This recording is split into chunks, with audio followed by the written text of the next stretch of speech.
Bloodless, mao kinang pasalig ni Presidente Ferdinand Marcos Jr. siyang kampanya batok sa illegal nga drugas. Apan kun basihan ang mga datos sa unang duha ka tuig ubos yang administrasyon, sukwahi ang mga numero nga nanggawas. Posible ba gyud nga makabot ang bloodless campaign? 359. Dili lamang kini numero apan makinabuhi nga nakalas gikan sa Hulyo 1, 2023 hangtod sa Hunyo 30, 2024 atol sa ikaduhang tuig sa paglingkod ni Marcos sa pwesto. Mas dako kini itandi sa 342 ni adtong 2022 to 2023. Gani labing daghan nga natala nga drug-related death dinhi sa Sugbo nga miabot sa 65. Kini base sa datos sa Dahas Project, usa ka proyekto sa Third World Study Center sa College of Social Sciences and Philosophy sa University of the Philippines, Diliman. 160 sa mga nakalas napatay sa mga state agents sama sa pulis ug NBI. 120 niini atol sa mga buy-bust operations. Taliwa hinuon sa pagsaka sa datos sa mga namatay tungod sa illegal nga drugas, mios-o sa 34.3% gikan sa 46% sa miaging tuig ang killings committed by state agents.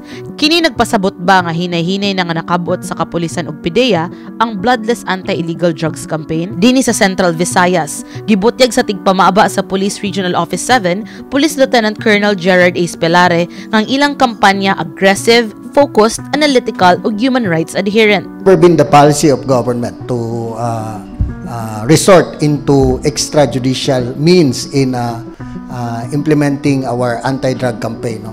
I would just like to highlight, upon the assumption of our President in 2022, up to now, ang atong na-confiscate nga illegal drugs sa Central Visayas alone would now total to 2.4 billion worth of illegal drugs. No? This will tell us our aggressiveness in the fight against illegal drugs. Nagkanayon si Pelare nga mas mitutok sila sa pagdakop sa mga drug personalities o pagpasaka og kaso batok kanila.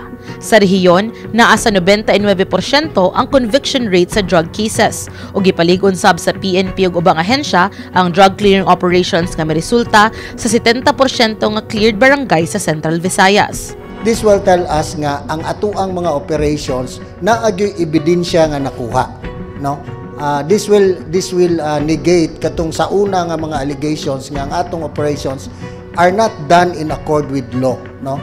So imagine we have 99% conviction rate. These are the courts telling us that yes, the operations of the police are correct, are legitimate. Apan aron hingpit nga masumpo ang illegal drugs, mahinungdanon sab masabtan unsay nagpaluyo ilabi na sa drug addiction. Gibutyag sa mga eksperto sa panglawas nga ang adiksyon sa illegal nga drugas usa ka matang sa sakit. So when you say addiction, it is a compulsive behavior. So di ba ka-familiar man tanong na ay gambling, which is addiction also. Sex can be addictive, shopping can be addictive, no? Nowadays kanang mga Lazada, mga sige ra tag kanang check out by tawagan ano. And sa ato karon gina-handle is substance addiction. Apan tungod usa kini kasakit, aduna say mga medical or holistic intervention nga mahimo pagtabang sa mga maigo niini. Sama na lang ni Wendell Brigoli, kaniadto sa Ludgawas sa Wendell sa rehabilitation facility ubos sa Department of Health ug karon usa na ka house parent sa maong facility human siyang recovery. Paggawas na ko ni volunteer ko, hangyo ko ni ang among director is si Dr. Baron Yapunto. Ni hangyo ko niyang arilan sa ko kay ug makagawas ko relapse yapon. Kanang nagtan-aw sila ba nga, na di inana no, pwede day no. Pero at least man lang dili imposible day. Possibly day. Mausap. Kung mapaubos sa rehabilitation, moabot ang gasto sa 5,500 pesos matag buwan ubos sa government-run facility sama sa DOH TRC Argao.